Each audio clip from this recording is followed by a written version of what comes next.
Lessons for you guys. Just want to say a few things before I get started. I'm going to have the tabs for it in an annotation to try to keep my explanation of things to a minimum. I don't want to over-explain anything and just make you even more confused about things. Another thing I want to say about it is that with sweep picking and with anything on guitar or in life, when you're trying to learn something, take it slow. Learn it slow and then slowly build your speed up. Don't try to, jump a hurdle when you can't quite do it yet, or else you're going to get discouraged and really not want to play anymore. Another thing to say about it is that to kind of keep you on track with it is that if a 14-year-old kid can do sweep picking up and down the neck at like 210 beats per minute, 230 beats per minute, whatever, what have you, and just do it as if that was all there was to guitar, I think anyone can learn how to sweep pick. In actuality, sweep picking is easier than alternate picking when you're going fast. And the reason why I say that is because alternate picking takes more energy, if you really think about it, while sweep picking is one fluid motion. Another thing I want to say about it is that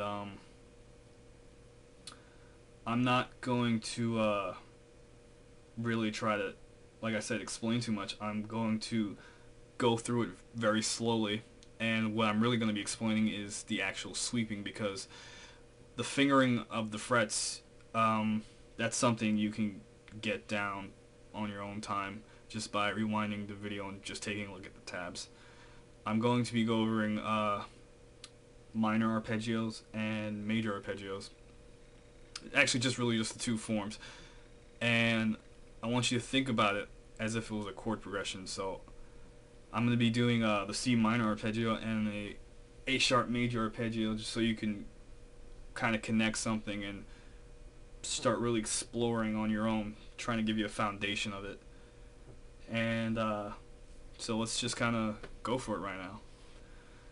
Alright, so I'm starting here at the 14th fret of the A string, and even before you get to start with your left hand coordination, I highly suggest just muting out your strings for right now and just making sure you got the whole downward motion going good for you.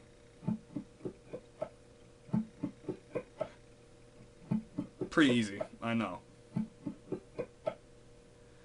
Now, with the minor arpeggio, what's happening, you're going to be sweeping downward, and when you get to the end of the line, you're going to be actually picking up. So that this makes sense for you, let me actually play that. Check it out.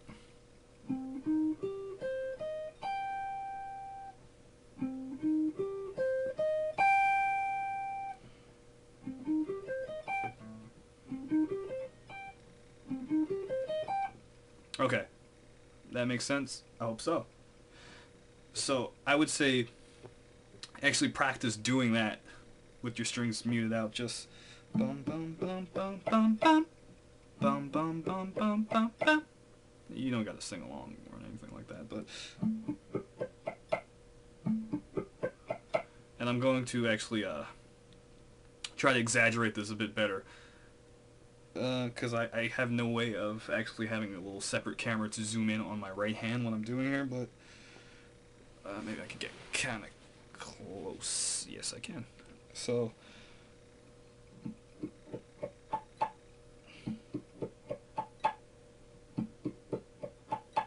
okay.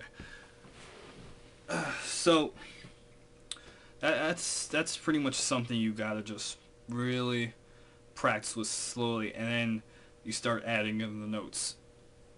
So with that in mind, when you actually do start adding the notes, what you're trying to do here is not create a chord. So you don't want your finger resting too long on a fret when you go to the next fret.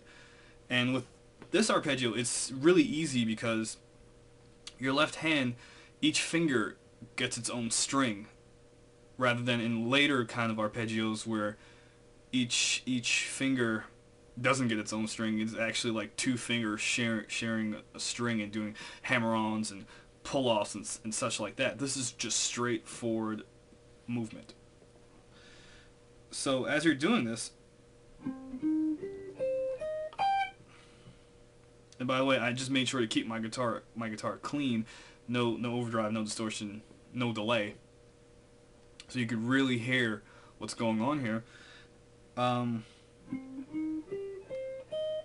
You want to make sure that you're keeping each finger lifted off when you go to the next string. So with that in mind, now that we kind of see how the downward motion works in terms of the picking, we got to take a look at how it works coming back, descending, or in terms of the picking, you're raking back up.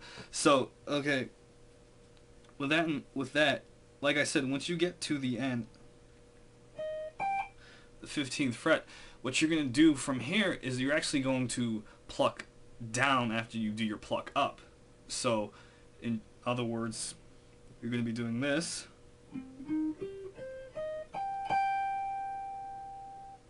So pluck up, pluck down. And then you're going to be lifting your finger away and raking back down this way. So that's how this sounds. And as you can hear, I actually did not lift my finger properly, so you got an overtone there, which is what you want to avoid. So I'll do that slowly. One more time. Let me do that properly. So it's really a matter of coordination with that. Just kind of taking your time. So what I'm going to do now is that I'm going to play it slowly, ascending and descending, so you can have something you can practice to. And then I'm going to move on to the major arpeggio, which has the same exact technique. You're just changing things around, so you're not playing a minor, you're playing a major, which is basically you're making sure the third's not flat. Okay, so let's just take a listen again to the C minor arpeggio, real slow.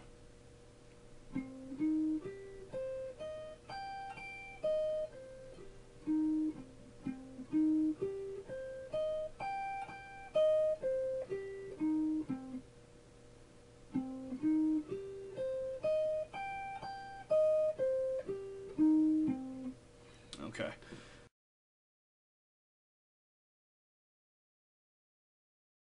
Just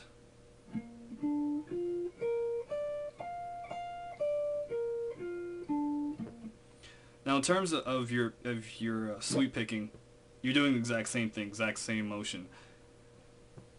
So to put both together, it would sound like this.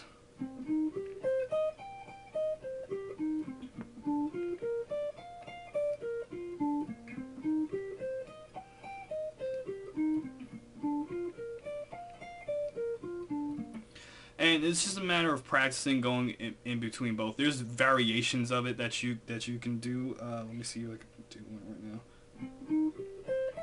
Oops.